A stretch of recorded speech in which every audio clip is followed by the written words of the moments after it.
Hi guys, Ham. Tight. We're over at Marine Services. We've bought hammer time. Here it is. And Jamie, the owner of Marine Services, knows his stuff around fish finders. Now me and Ty, we sort of don't. Get lost a lot with that one, eh? Like, yeah. It's too big for what we've dealt with before. We're used to handling small things, not something like that. So we need a bit of expert advice. So we're over here, and Jamie's going to run us through the setup of the transducer right through the head unit.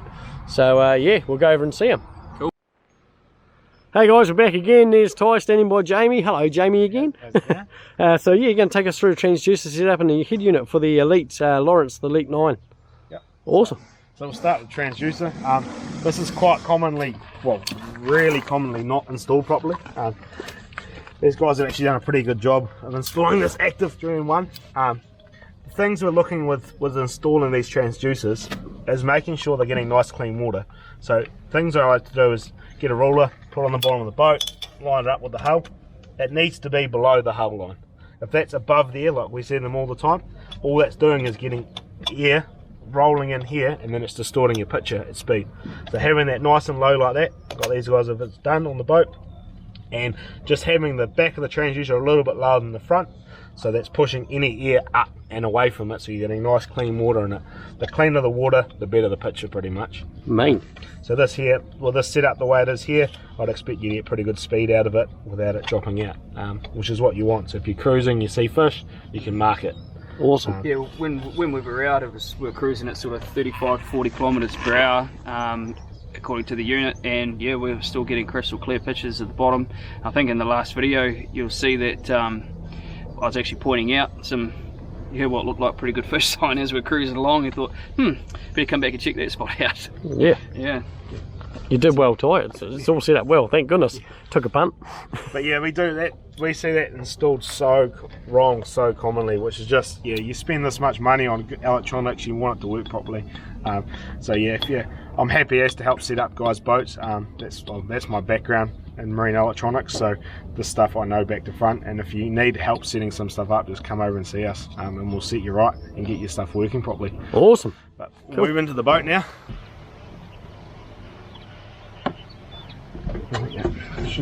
Here we go. She's Elite FS. Fish starter. So we sell a lot of these units. They're a good all-round unit. Lawrance themselves are obviously part of a bigger company. They're Simrad, Lawrance and B&G. A lot of these Lawrance units are more designed around fishing. So they've got a lot of the basics, the stuff that you need in it, and a lot of stuff you don't need is left out of it, which makes it real handy, easy to use, good performance.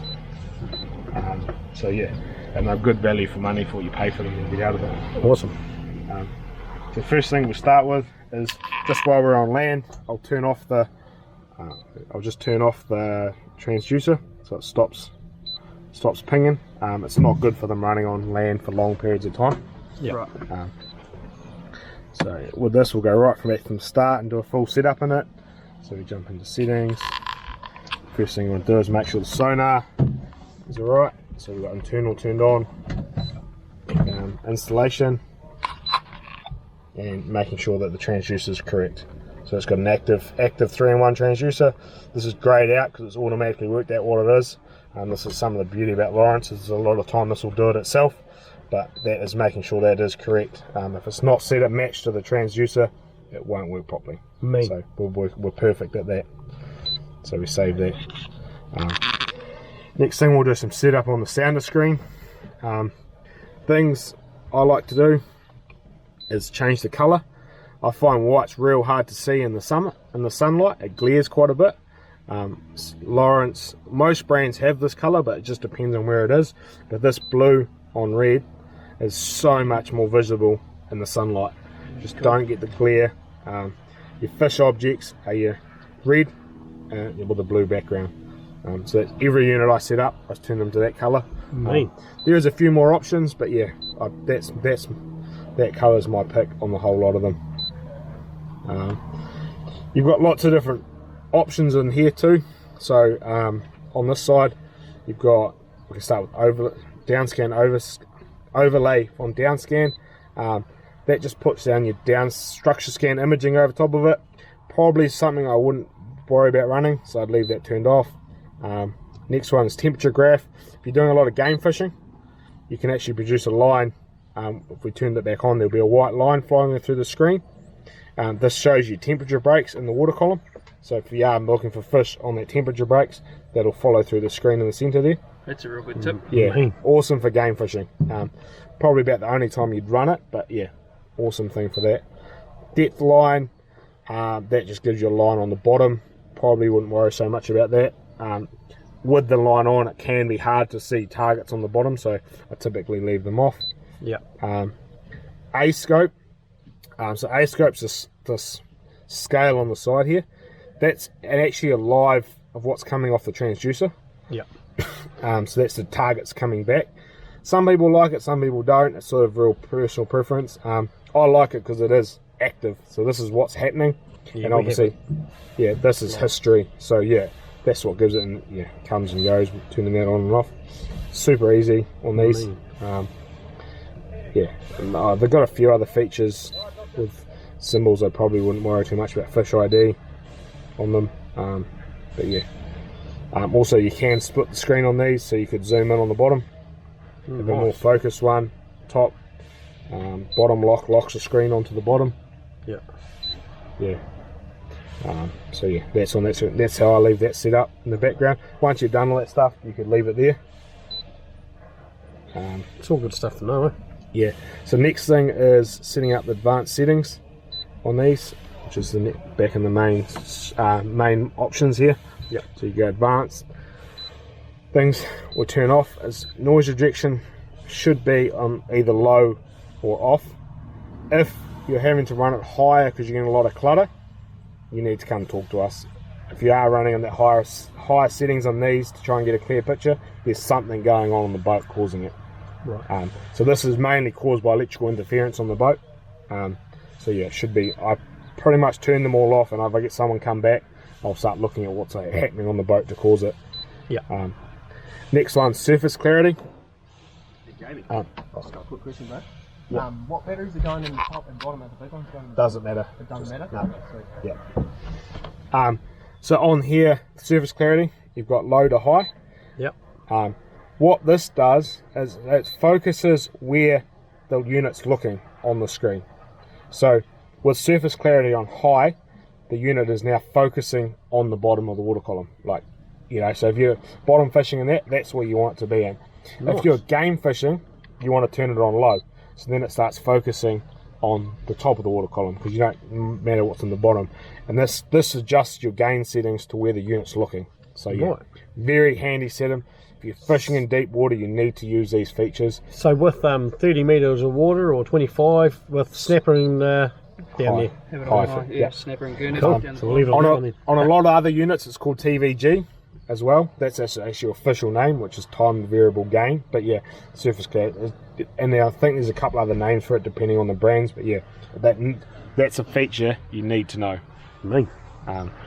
So I leave that on high. Scroll speed, just left normal. Doesn't really make much feature difference. And ping speed needs to stay on max. Yeah. What that's doing is how much it's firing the transducer. Nice. So come back into this screen. Cool. If I left it on board. I'll turn it on for a second.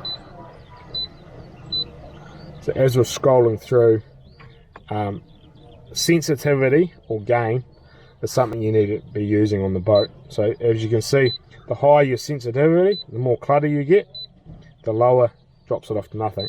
Yeah. If you're running it too low, you won't see fish. If you're running it too much, you're seeing too much to show fish. So it's quite a fine adjustment on these. A lot of these units will happily run on the automatic higher, like +1 or 2. Yeah. But you sort of just want to bring it up until it starts cluttering, and then bring it back down. So you know, so it wants to be right on that level of it seeing stuff and not seeing stuff. Nice. And that's going to get your best performance out of these units. Oh, that's awesome. Cool. So yeah, things with colour line, wouldn't really worry too much about that. But frequencies are probably a big one. So the higher the frequency, the shallower it's made for. Yep. So 200 or high chip, designed for shallow waters, which is probably up to about sort of 50 to 100 meters. If you're going over that, dropping into your 83s, mediums, or a lot of other units will have 50 or low. All right. Depending on the transducers matched up to it. So yeah, just something to learn. Like, yeah, a lot of people don't understand that, but yeah, higher the frequency, the shallower the water. Awesome. That's a good tip, because that's something that I was unsure of when we were looking at this on our last trip. So that's really good to know. And also too, like you were saying, that we have, you get a lot of people with perhaps certain opinions and that on particular gear, but it's taken the time to do this sort of work, like you say, to actually set the gear up properly. That makes a key difference to really take advantage of the features and benefits of a good fish finder. Yeah, and that can be the case. Like, I've seen boats that guys have had $10,000-$15,000 worth of electronics, and they're not set up properly, and they're performing worse than $1,000 unit. That's purely come to set up. When you are looking at electronics, it is worth talking to someone that knows what they're talking about, knows what type of fishing you're actually doing, and matching the units to what you want to get out of it. And that is a big key over than just buying something online, installing it itself, and you haven't had them questions asked, so you might not be buying the right unit, right transducer for what you're actually doing. And it does make a huge difference. Oh, that's great. It's some bloody good information there. Yeah, absolutely. That's awesome.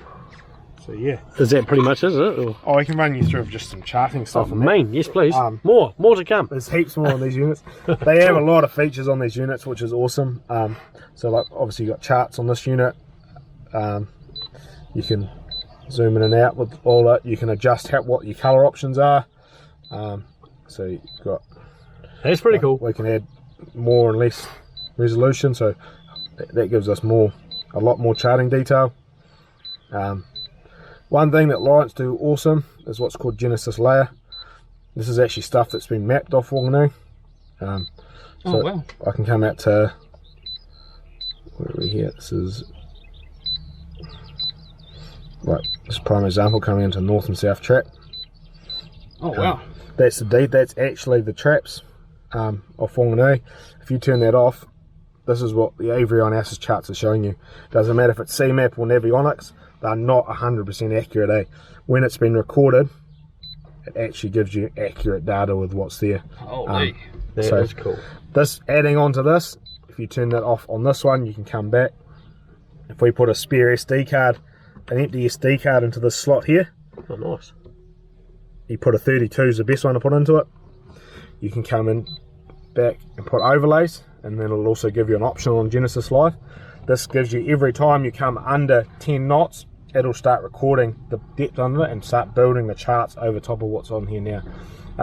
So Awesome. updating it as you're going around, and that can be down to 1 foot increments. Holy. So it's extremely accurate. Yeah, it's by far the nicest on the market. That's that system. And you can turn that on and off, so it can be there whenever. But I just turn them on, leave them on, and it's just recording every time you slow down. Yeah. Other things with this, if you are game fishing with your overlays, heat map, that'll leave your trail behind you with water temperature changes. So like cold water on this is red at the moment, which I can change that. You can change the pellets around. So hot water is red down to green, and that'll give you a temperature variation in what like for the day. Right. Yeah, cool. Which can be awesome for game fishing too. So you can actually see your temperature breaks on the water. A lot of the stuff are packed into all the Lawrance products, and a lot of other brands have similar stuff, but it's just knowing how to set it up. Like features, probably most people wouldn't even know they've got it in their units. Nah. We didn't know that. And you can also put structure scan over top of it as well on these units, so you can show your structure out each side.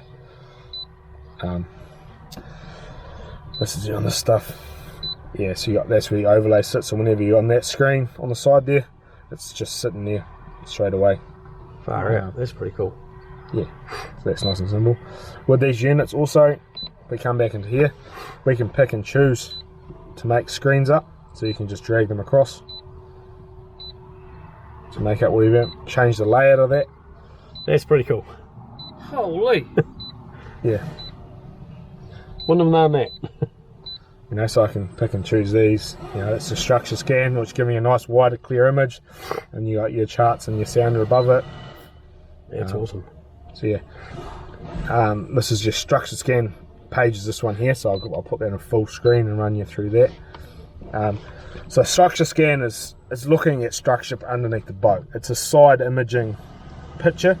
How that's showing it is a little bit hard to display when we're on land, but the boat, It's hard to see that on camera, guys. Yes, it's very hard to see. the boat is in the center of the screen when we're imaging.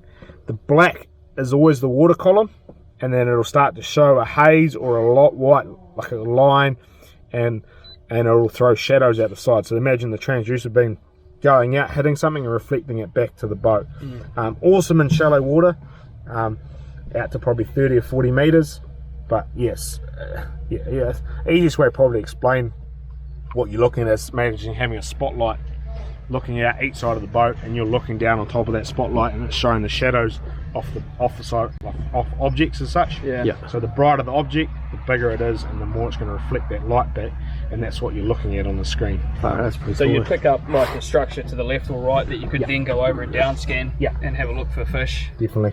Awesome for scuba diving and that too, eh? Like, you know, you can pick up rocks, small rocks. Right. Extremely accurate. Cool. Mate. This comes as part of all the units now. A lot of them have it. So it's a feature that a lot of people haven't used either. Yeah. So Yeah, that side scan is definitely something I wanted to sort of look into and get more comfortable with for sure. other things here, you've got info, you've got tides, all in your units. You've also got your moon phases, what's happening, all built into it. Jesus. Yeah. So it's all live off the satellite, obviously off the GPS, so it's all up to date all it's the got time. your last trips and stuff, what you've done today. You know, that's all in the background. Yeah, you got alarms, your waypoints, storage. You got bits and pieces. You can hook your phone up to these units. Not that a lot of people do. Steer is probably another good one. I like if you're driving to a waypoint. If you set a destination, it'll give you a nice big red arrow, and you can just line that up with the blue one, and you're driving straight to wherever you set your waypoint route to. Oh, right. Yeah, Cool. real simple. Compass sort of thing. Yeah. So, lots of features in these units. They're wicked bits of gear. Yeah. So yeah. Far out. Awesome. Well, Well, that's that's- massive. I'm definitely going to go back and watch this video a few times because that's information overload. well, it's Far out. great. I mean, and the good thing about putting it out on a YouTube platform is people can look at it and then go back to it and look at it again. Yeah, definitely. Yeah. So armed with information like this and a handbook with the unit itself, it's awesome. Far out. Thanks for that. That was bloody good. Awesome. So there you go, guys. That's a bit of update around fish finders, which I don't know half of that stuff either. So No, and Awesome. we'll endeavour to learn more to take full advantage of this Lawrance Elite FS9. Definitely. And we'll do some more videos on it. And remember, Marine Services Wanganui, cheers. all the gears. Thanks, Jamie. Thanks so much for the tutorial, and we've picked up on some stuff. So we got a lot of learning to do. Yeah, awesome. A lot Thanks, of reading, man. lot of reading for Ty. Awesome. Cheers heaps for that. Cheers, mate. Cheers, guys.